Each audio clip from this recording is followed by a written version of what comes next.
Welcome in to the DNVR Rockies podcast presented by Strava Craft Coffee. You got to remember to use that promo code DNVR20 because when you do, you'll save 20% off your entire purchase of that CBD-infused, deliciously rich, and potentially life-altering Strava Craft Coffee. I, of course, am your host, Drew Creasman. I am the managing editor of DNVR Rockies. We may be able to hear from Patrick Lyons this evening, though it may be a little bit more difficult because he was down at Coors Field this evening, taking in and reporting upon a Colorado Rockies eventual 8-4 win over the Los Angeles Angels on a walk-off grand slam off the bat of Charlie Blackmon. The first, and I was going to say the first since the only other walk-off grand slam in the history of the Colorado Rockies. You, of course, know that because you've been following this team for a while, or if you haven't, you've at least educated yourself on their history, and you know about the Spilly Slam back in 2009. You know about how that was big in helping save that team and get them and their season and get them into the postseason. Big stuff back then. We'll see what the ultimate ramifications were for this one. In the immediate, you can very least say this would have been a terrible game for the Colorado Rockies to lose for a number of reasons. They got a good to great pitching performance out of German Márquez. They were up a run going into the final two innings, handing the ball to their most trusted relievers, both of whom ended up giving up home runs. But they come back with the offense. They get the big rally there in the ninth. Ryan McMahon with the solo home run to tie it up. That can't be lost in all of this, that Ryan McMahon did the job that really allowed the rest of the team to kind of relax and, as the saying goes, play with house money a little bit, because if you don't get a hit, the game's not over. Your team doesn't lose. Ryan McMahon's taking care of that, right? He's taken the immediate loss off the table, and that allows everybody to take a huge sigh of relief, to put your shoulders down. And, you know, that kid is caught. He's 25 now, or is he 26? I still think he's 25 years old. He's caught a lot of flack and a lot of it fairly for the strikeout numbers and some rough at-bats, and he had a couple more out there tonight. He had struck out in the two at-bats prior to that home run, and both times on pitches that were out of the zone. He could have drawn walks in those at-bats. It didn't it wasn't good. It did not look good. At the same time, you know what he's capable of, and Ryan McMahon was able to show you why that power bat, his ability to go the other way, and hitting home runs the other way at Coors Field is not an easy thing to do. I've had some very long conversations with a couple of people, Spilly and Sully, Corey Sullivan being a left-handed hitter who had to hit at Coors Field, talking to him about his conversations with Todd Helton, about how so many of those doubles came from, especially after the humidor, because it became so hard to hit the ball out that way, but he was more than happy to take his doubles. McMahon showing you just that raw strength on a changeup away from him to go and hit that thing out. Big stuff there. But yes, of course, your draft king of the game, the only person it could be, right? It was almost German Márquez. Could have been, and we'll talk about his performance in a minute. And, you know, Raimel Tapia had a shot at it and wasn't able to come through. Trevor Story was pretty much worked around there, but he had a very good game and was in the mix, absolutely.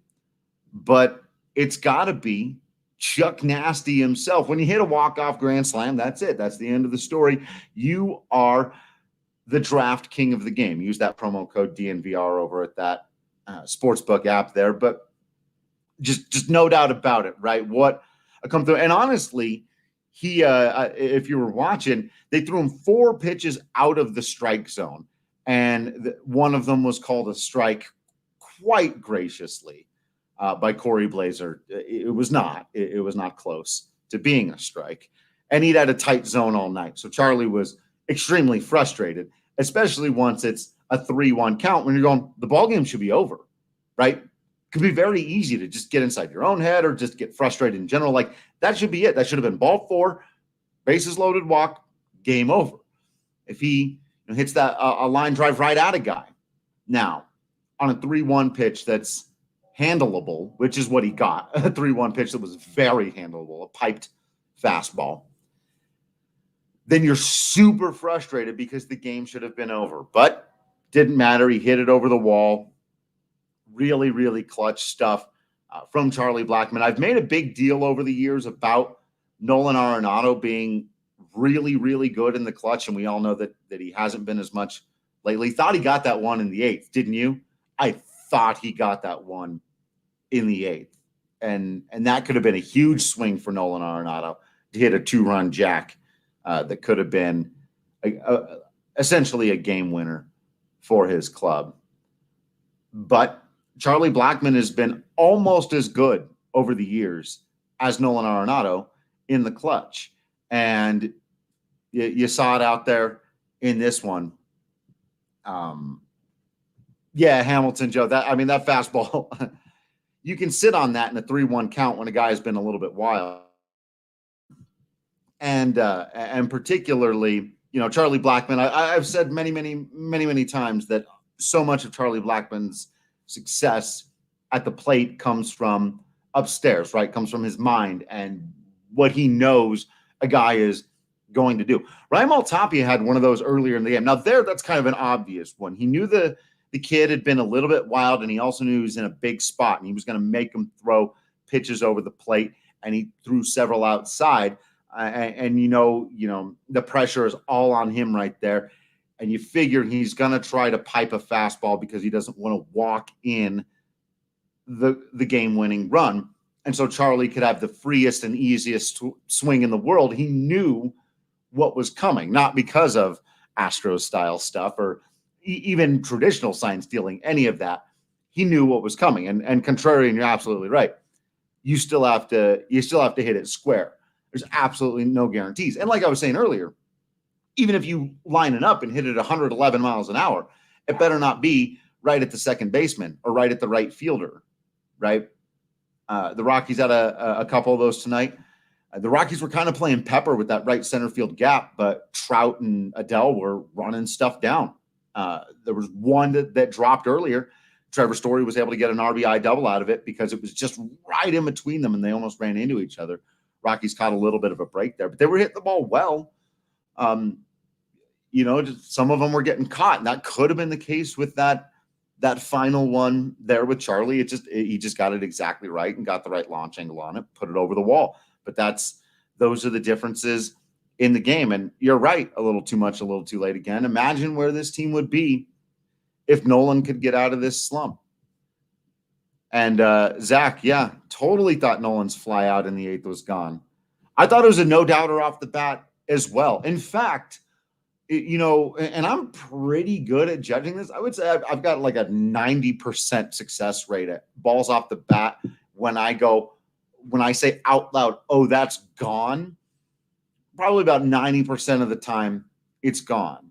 And I said that tonight for Nolan. Off the bat, I thought, ooh, I thought halfway up. I thought maybe a shot to hit the concourse.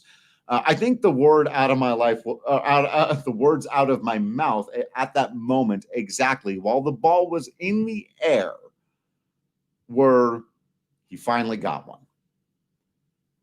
And then it died on the warning track. And dude settled underneath it, and I just went, oh, Nolan. Oh, Nolan, oh, Nolan. Like, just been that kind of year, because that was a hanger. And he was on it. Exact right launch angle. Like, he just didn't quite get the oomph into it. It's cold night out there a little bit. I don't know. I did look at the StatCast numbers. He didn't hit it as hard as I thought. It was only 91 miles an hour off the bat. Expected batting average was like 0.80. So if that had gotten out, I suppose that would have been a little bit lucky. But still, like, he pummels that pitch throughout his career. That you make a mistake like that to Nolan Arenado, and he does put it on the concourse. But yeah, like, it didn't go. Charlie's did. That's the way it goes. Back to the old saying, it's Round ball, round bat, and you have to hit it square. And they finally hit one square with runners on base, runners in scoring position, right? That's been the tale of this team, particularly the offense over the last couple of weeks. Can't come up with a hit with runners on base and runners in scoring position. Looked like the same story out there was going to be the case again tonight. They did it in the very first inning, and this is the stuff that drives you crazy. I know it drives you crazy as Rockies fans out there. Raimel Tapia does a great job to get himself on base to lead off the game. Then he steals second before an out has been made. With Trevor Story, Charlie Blackmon, and Nolan Arenado coming up, you have to score him. You have to score him. Trevor Story, who had just made a defensive mistake in the top half of the inning that cost the Rockies a run by throwing a ball he had no business trying to make an out once he had bobbled that. And he maybe could have made a double play there, and the Angels don't get anything. But, Ryan McMahon did a similar thing later. They're both trying to make an excellent play that they're capable of making when just don't make the mistake helps your pitcher out so much more in that situation. Trevor Story strikes out in the bottom half with Raimel Tapia at second base, which takes out of the equation the ability to score a run without getting hit, right? If Trevor Story can just hit a ball to medium deep outfield, as long as it's not to left, or a ground ball to the right side, Raimel's going to move over. And then the next thing that happened was Charlie Blackmon hit a medium deep ball to the outfield. That's a run. Not coming through in those situations has absolutely destroyed the Rockies this season. They had several others throughout the game where the runners on a couple of times where, it's not necessarily as difficult as that one in the first inning when you can execute small things and get the run in, but multiple times where they had a runner at third base and 2 outs. And it's like a single anywhere. And Nolan Arenado struck out on a ball at his eyes with a guy at third base and 2 outs. And, that all that stuff has been frustrating, but McMahon coming through big with the clutch home run. Josh Fuentes really setting the table for the win there late with the double into the opposite field gap. And I think that, more and more the Rockies are understanding and everybody is understanding more Josh Fuentes, less Daniel Murphy. Good for the Rockies. He's been great defensively. He's been more than serviceable with the bat, and a huge hit right there late in the game showing he's not going to shy away from the big moment. He wants the big moment. He's capable of staying within himself and helping your club win a ball game, not just with his defense at first, which is 10 to 20 times better than what you get out of Daniel Murphy. Fuentes made another fantastic defensive play out there tonight. So Asiel, like the lineup. Hope you see more of it. I think you're starting to see this settle in a bit. And I would not be shocked if basically Josh Fuentes just became your everyday starting first baseman, with the exception of everybody takes a day off here and there and, certain matchups or whatever. But like Josh Fuentes has just been doing it, man. He's been doing it on both sides of the baseball. And Richard, it's a fair question to ask about Josh. Why did it take so long for him to get to the team? You're talking about a guy who was undrafted back when there were still like 400 rounds of the MLB draft. Not really 400, but like 50, like 40, I think, when Josh. So all 30 baseball teams had 40-ish picks in a draft, and none of them picked up Josh Fuentes, right? He was just kind of signed into the Rockies organization as filler. There's a great story. If you haven't read it, Patrick Lyons wrote it a couple of years ago, but if you just Google like DNVR, Patrick Lyons, Josh Fuentes, I'm sure it'll be the first thing that comes up. And he detailed this whole story and much, much better than I'm going to be able to do so right now. But it's a great story. You got to go and read it, because he basically only got his chance in the minors. He was a bench player at the low level of the minors. And somebody else, and again, I can't remember, I didn't write the story, got hurt. and they called his name. Josh, we need you to play today. And this is, again, like you're talking low A baseball. Just, hey, we need a filler body. You've been sitting the bench for like a month at low A. Not even good enough to get in at low A ball. And he got in the game, got a couple of hits, played pretty well. I said, well, he got a couple of hits. I'll play him again tomorrow. And he got a couple of hits, and then you keep doing the thing, and suddenly the performance, and that's why, and scouts, or analysts never fully bought in. He never made the Rockies. Like last year, he wasn't on the Rockies MLB pipeline top 30 prospects because there's no draft pedigree there because he wasn't drafted. And there's been no evaluation that he was ever going to be this player. He has outperformed expectations at every single level. But at some point, you just have to watch a guy play baseball, see the results that he's producing, and stop trying to break it down by, does he have all of these components that I think are necessary to make a good baseball player? And has he, and this is the question in front of us now, and something that's very clearly he's answering quite well. Does he give your manager, your fans, your GM, your ball club a better sense of safety when he's in the game? And right now, Josh Fuentes makes you feel like your club is a better baseball team. And again, this kid came out of, for a lot of people, absolutely nowhere, right? Remember that. Every time you hear somebody tell you that the Rockies farm system is terrible, there's nobody in it who's any good. These are the exact same people who were telling you Josh Fuentes never going to make it to the majors, never going to be a thing if he happens to maybe get a cup of coffee in the majors. Not a thing. Never a thing. Just remember that. And yeah, Josh Bard also a great, great story. Obviously on the other end of that spectrum. But so I toast my Breckenridge brew today. I do have the hot peak because I'm out of the Avalanche Amber. But whichever way you go, you've got a great beer if you're drinking Breck brew. I enjoy it down at the DNVR bar, but my favorite place to get it, is over at the farmhouse. They're doing socially distanced in-person dining right now. It's a beautiful setup they've got there. It's outdoors. The weather has been perfect. Not during the snow, but now that the snow is sort of past us here, this random snowstorm that we just happened to get at the beginning of September here. But still, perfect place to go. Grab a little bit of food, take in a Breck brew. Call 303-803 from 1380. Let me do that one more time. 303-803-1380 from noon to 8 p.m. Use that code DNVR. You'll save $5 on both the food and the beer.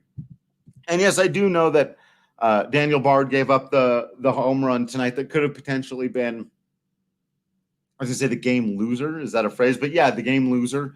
And it was not, I didn't think it was a terrible pitch. Obviously terrible timing. Only the second home run he's given up this year. He was still able to finish the inning. Stuff like that really doesn't kill you. Those are not the bullpen things. It's really frustrating when it happens right there. And if they would have ended up losing the game for it, it would have been that much more frustrating. Kind of the same thing with Michael Givens that I can say there about both of those guys is, especially at Coors Field, solo home runs are going to happen occasionally. Guy's going to guess right on the pitch you're going to throw. You got to throw strikes. You can't walk people, especially at Coors Field. You can't walk people. And neither of them did. And they didn't allow a bunch of traffic and a big long rally in an inning that got completely away from them and made it so that the Rockies couldn't come back in the bottom of the ninth and win it. And you might be saying, Drew, why are you giving them credit for that? They got bailed out.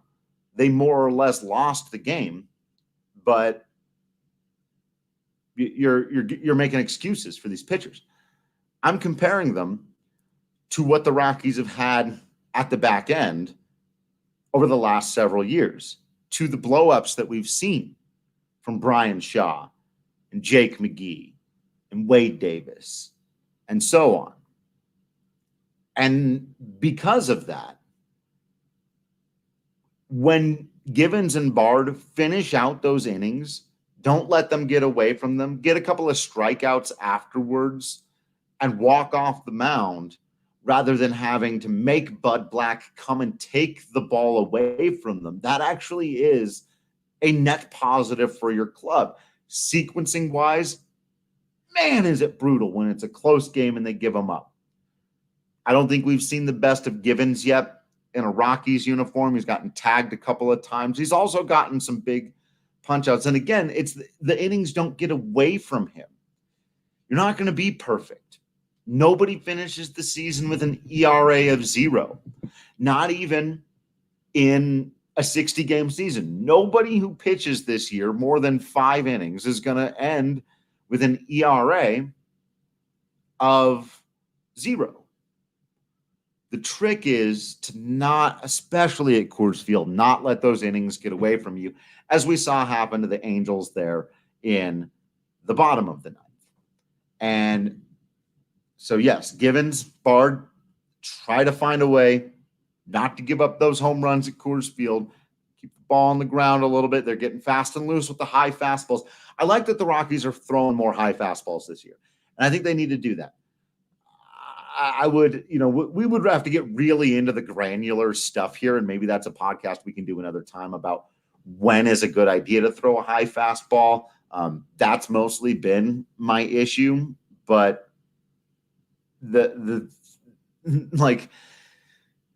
so conceptually, I'm for it, but they got to pick their spots better, and you can't get hurt by the solo home run when that's the one thing that can really kill you. But beyond that, I'm not gonna take those guys to task when you're coming out to Coors Field and you're getting the inning done.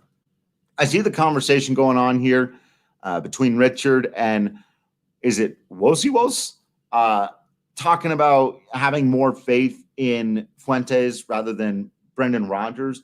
And for right now, no, there's nothing wrong with that. That's actually really interesting. They are on complete opposite ends of that spectrum, right, of expectations and pedigree and the way they've been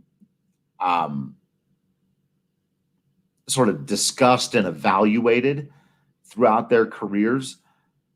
I'll tell you this, because I push back so often against a lot of the types of analysis I see out there that I don't buy into, that I feel like sometimes I give an indication that I'm way farther outside of the consensus than I actually am. There's a lot of the analysis stuff that just seems right on for me with Brendan Rodgers. Now, I think they've been missing the boat on Fuentes for a while. I think they've had a blind spot there. I think a lot of analysis people run into that problem where you almost don't want the player to turn around and be good when you expected him to be nothing, and you continue to expect him to not be good and continue, rolling that down, and it can go the other way. And you could argue I'm doing that with Brendan Rodgers on the positive side, going,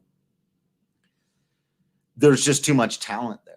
There's just too much. So yes, I buy in enough to my analysis of watching Brendan Rodgers play in the minor leagues and of what scouts have had to say about him, about the just kind of nature of his athleticism and his right-handed swing, the path of it, the natural power that he produces.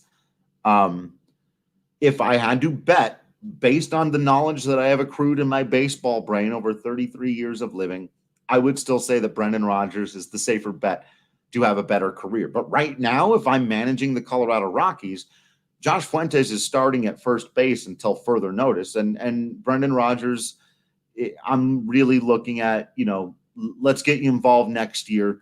Let's keep you healthy and going, down at the satellite site. If somebody gets hurt, we may need to call upon you because that talent is too promising and it could break through at any moment. But right now, I'm not throwing Rodgers into the spot, and I'm throwing Fuentes into the spot. You could say that I am betting on Josh Fuentes. And if you fancy yourself a little bit of a better, if you think you know your sports, you think you know what's going to happen, then I highly recommend you get over to the DraftKings Sportsbook app. I say get over it. It's not a physical place. You find it on your phone. You get there, you find the DraftKings Sportsbook app. You can bet on all kinds of fun baseball stuff, day to day, game to game, sometimes even at bat to at bat. And it doesn't have to be just who's going to win. Sometimes it could be pitcher strikeouts. Is someone going to hit a home run today? All kinds of fun stuff like that in baseball. But there's a great offer right now if you're a football fan or even just the most casual football observer, because they are giving all new users the chance to turn $1 into $100 when you bet on any team this opening week. Anybody you think has got it. The Broncos tend to win when they're at home for their opener. That's been a big thing. If you think they've got it, if there's another team out there you think is a lock, you bet a buck, you're gonna win $100. How could you possibly pass that up? In the immortal words of Jack Nicholson's The Joker, they're giving away free money. So download the top-rated DraftKings Sportsbook app now. Use promo code DNVR when you sign up and get this can't-miss offer. Pick any team during week one. Bet that $1, win $100 if they win. The promo code is DNVR on the sign up for a limited time only at DraftKings Sportsbook. Must be 21 or older, Colorado only. Eligibility restrictions apply. See DraftKings.com/sportsbook for details. And if you have a gambling problem, please call 1-800-522-4700. And so, a few other notes from this game. I think I ran through Charlie Blackmon, Ryan McMahon quite a bit enough. I did want to, because I kind of raked him over the coals a little bit for the early defensive mistake and an early offensive mistake, point out that Trevor Story did an excellent job with his two middle at-bats, hitting a double and a triple, both the other way. He knew how they were pitching him tonight. I thought he just, he was smart in those at-bats. He was able to go up there, hit the ball for some power into that opposite field gap, get some much needed runs for the Colorado Rockies in the middle of the game. Raimel Tapia, again, obviously getting on base several times throughout the game, showing you why he is the trendsetter of that offense. Got a couple of the rallies started early, including one where he was on a ball that he knew was coming. He pulled a ground ball single through the right side on a curveball that was well below the zone, but you could see from the approach, from the path of his swing, Raimel knew exactly what pitch was coming, whether it was full anticipation. There was nobody on base. I don't think they stole any signs or did anything like that. I'm relatively certain because he had just looked off a curveball right before that he thought he had gotten a little bit low. He had swung through one earlier in the game, and I think he anticipated that they thought they could beat him with the curveball, and he thought, no, you can't. No matter how low you put this thing, I'm prepared for it, so my bat plane is going to be lower than your pitch, and that's exactly what he did. It was really a thing of beauty. If you were watching that one closely, it was really a remarkable. It was just a ground ball single through the right side, but go back and look at that thing. Like the pitch wasn't close to being a strike, and you might think, well, he got lucky being able to put that one through, but that was 100% by design. Really, really, really good stuff. Continues to be the case for Raimel Tapia out of the leadoff spot. Again, you got to leave him there until further notice. All right, I think that's all I've got for the offense for now. Let's swing over and talk a little bit about German Márquez. Now, again, I don't want to put too much on the Trevor Story mistake, but you could very easily argue that Márquez pitched 7 innings of shutout baseball. Well, 1 run, the Justin Upton single, I'm going to charge him for 1 run for sure. That throwing bobble that Tapia made, let's say it cost him 1. He's charged for 2 earned runs. I think that's a little bit harsh for that play, considering how that inning played out. And if you watch the whole thing, they were hitting the ball hard, but they were hitting the ball on the ground. 2 infield singles, that's just tough luck. Even the ball we're talking about, that Story bobbled and ended up throwing away, if that ball is a foot to Story's left, and he doesn't have to make that little slide to try to make the great play. If it's just kind of a little bit more to him, that's an easy double play ball, inning over, no run score. And Márquez really, really locked in after that, only giving up a couple of more hits and striking out 5, walking 1, ended up going 7 innings. Probably maybe could have gone out there for another. He was frustrated, I think, and rightfully so, again, with the strike zone all night. I'm not going to belabor that point too much because the Colorado Rockies did win the game. But for those of you who are here with us on the live, I will just show you really quickly because it's if you saw why, if you saw him kind of barking a little bit at the umpire out there. Let me see if I can find it for you. Where was it? Nope. Where is it? Here we go. See if I can get this to come up. See if I can figure out how to use all the technology properly. I know how to do it.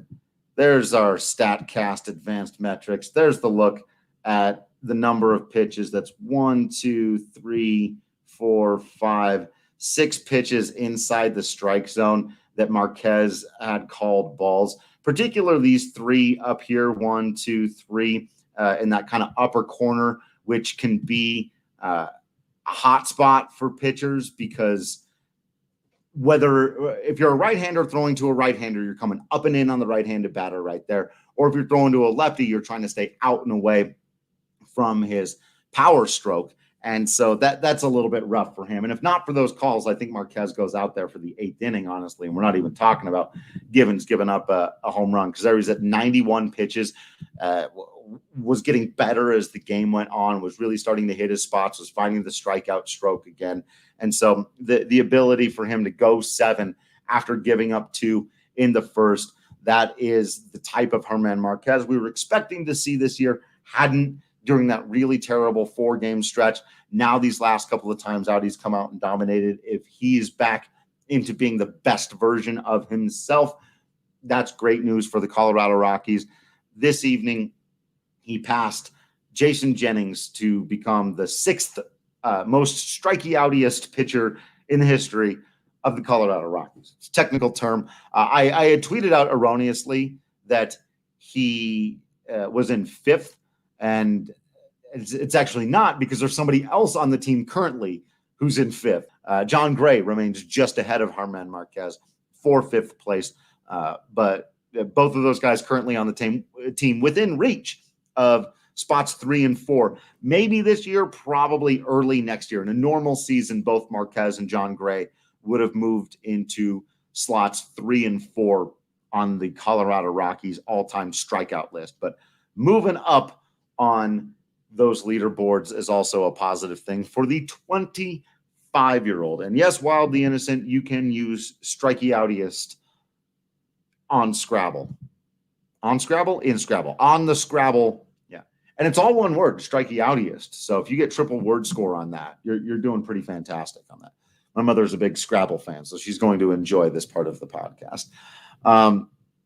But yeah, Rab, watching Rymel start to figure it out has been a whole lot of fun. Patrick, it was a beautiful, beautiful end. They really did need it. They needed that desperately. Like I said, this was almost the definition of that that Billy Beane, Brad Pitt as Billy Beane in Moneyball thing, where he says, "I hate losing even more than I want to win." Like this is a good win, but it's like it would have been so much more of a bad loss if after 7 innings of 2-run ball out of Márquez, and both of those runs were arguably a little bit of a gift, both in terms of luck and the defensive error, and then for him to depart the game still with the lead after the Rockies did come up with some hits, but still they'd left so many guys out there.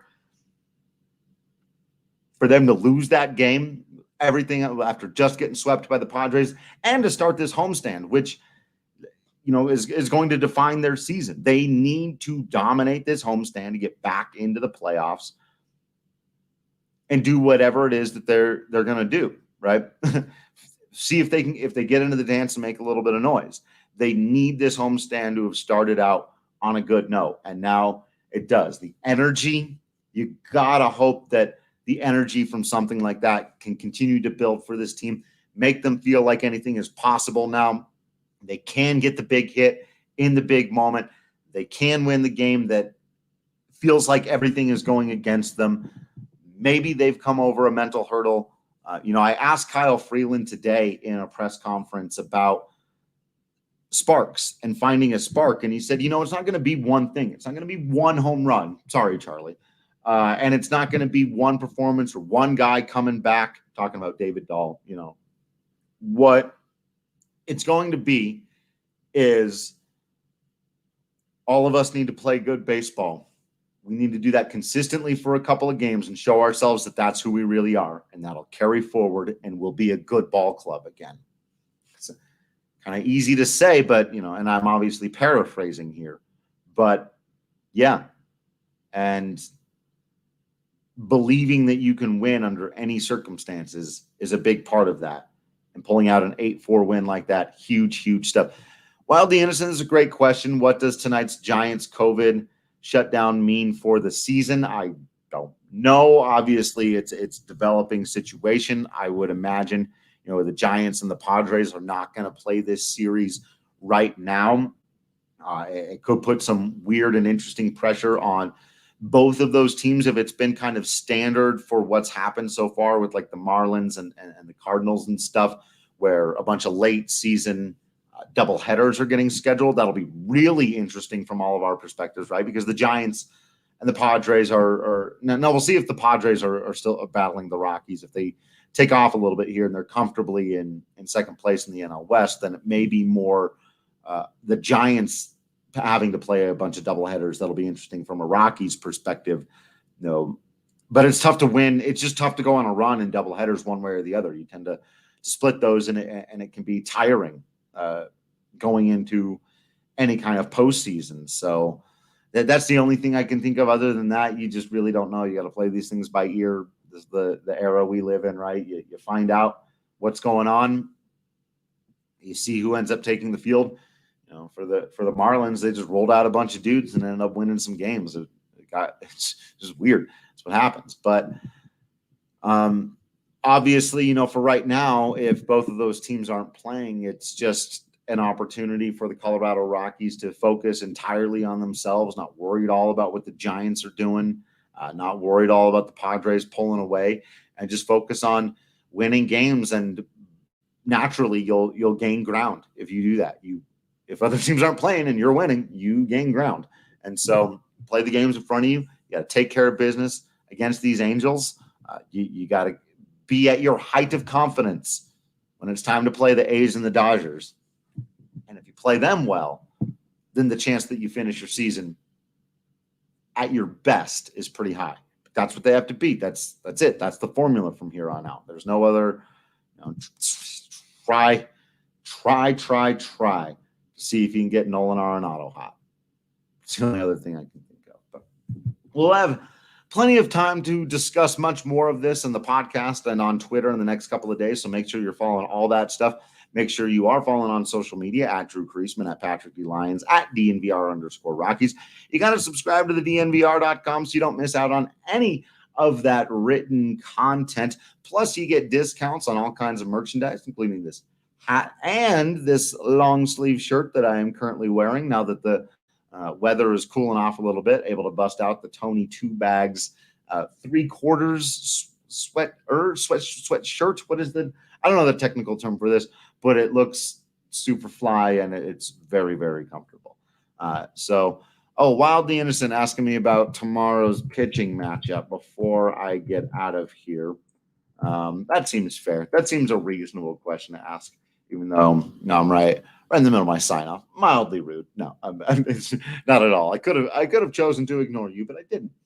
What do we got? Freeland versus Barria. That should be a good matchup. Barria has been pretty good this year, sitting on a 3.38 ERA.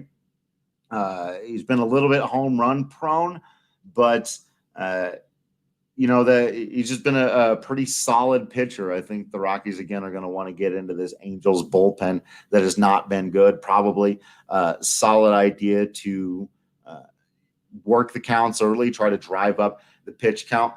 Colorado sending Kyle Freeland to the hill. He's been good as of late. After a couple of bad starts there, he came out absolutely shoved his last time out against the San Diego Padres, who are a much better lineup than these Angels, obviously outside of the kind of heart of their order with Mike Trout, Anthony Rendon, and the other one who I'm just totally blanking on right now. But if Freeland pitches how he has in, how he did in his first 6 games and how he did his last time out, I think that the Rockies should be able to come out with the win here. If you've got the bad version of Freeland, it's going to be a tough day for you. But that's more or less the story moving forward for the Rockies, right? They have to get good outings from their starters. They've got to get those key hits when they can. And the bullpen, while you don't love it when they give up home runs, you can live like giving up 4 runs as a pitching staff at Coors Field has got to get you a win more often than not. Especially for these Rockies with Charlie Blackmon, Trevor Story, Nolan Arenado, and now guys like Raimel Tapia and Josh Fuentes contributing. That's got to get you a W. And tonight it did. It was very close, but it did. So the bullpen be okay. They don't have to be great. You saw they don't have to be great. They have to be okay. The starting pitching has to be pretty damn good. You need good Kyle. Let's see what they get tomorrow. Thanks, everybody, for hanging out. I hope you will continue to be absolutely awesome out there. I'll continue to be absolutely Drew Creasman in here. And until next time, I will see you at the ballpark.